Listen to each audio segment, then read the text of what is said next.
My name is Amanda. I'm from Canada. I've been dating my Korean boyfriend for over 2 years. My name is Karina. I'm from Sweden and I've been dating for almost 4 years now. I'm Renee from Canada. I've been dating my boyfriend for 500 days, almost.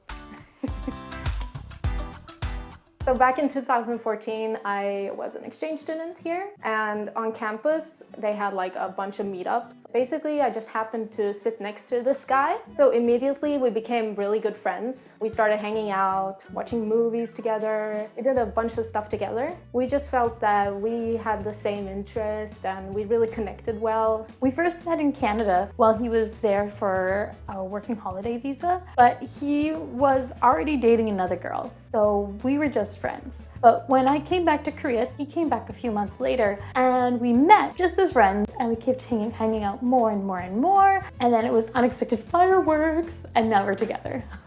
We met actually in Canada. He was an exchange student. I heard him and his friends speaking Korean, and back of me was like, oh, I know what they're saying. My friends were like, oh, really? They're my friends. Do you want to meet with them? I was like, okay.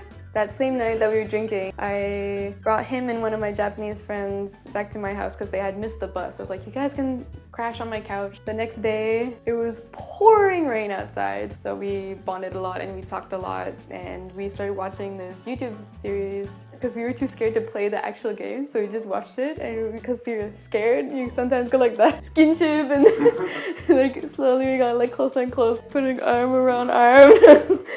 So sneaky if you think about it. And then eventually you just clicked really well. You will learn from each other always. You get to know about how his culture affected him, how come he thinks in one certain way and how come I think in one certain way. A big learning experience. He has very good manners, and I think that has something to do with Korean culture as well. You're supposed to be very formal and you're supposed to respect your sonbae or your parents or elderly. I really think that's fantastic. Well, first of all, it's nice to keep your Korean skills up. You always have a partner to practice with, so that's nice. He uses me too for his English skills, so it goes both ways. One thing that I really love, just seeing the different culture and the different perspectives, and like, I do it like this. Really? I do it like this. See a whole new perspective of things in life, so I really like that.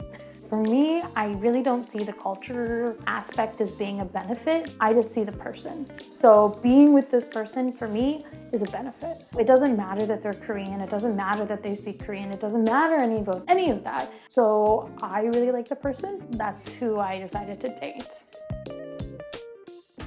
I mean, it could be a language barrier, of course. The humor is different. It's not bad or neither good. It's kind of the type of jokes that we make. Ironic jokes, for us, we kind of know that it's obviously a joke, like, oh, you're joking.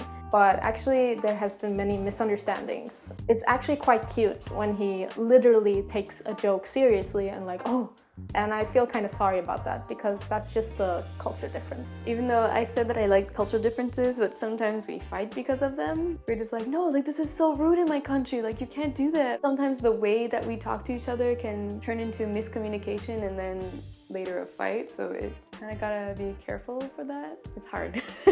Sometimes we have misunderstandings, so we have little arguments. But those are also positives because usually the arguments that we have, it's usually not about the person themselves. It's about us not understanding each other, and we just have to be more patient and take time to talk it out.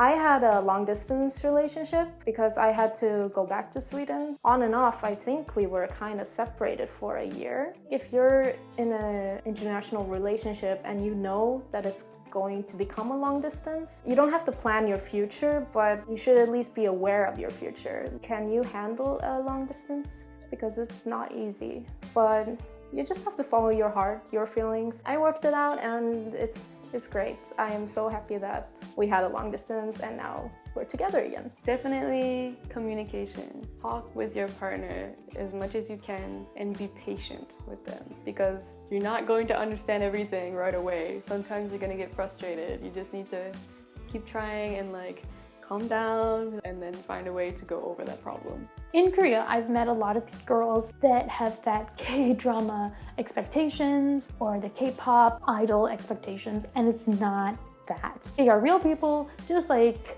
people in your hometown just living their life.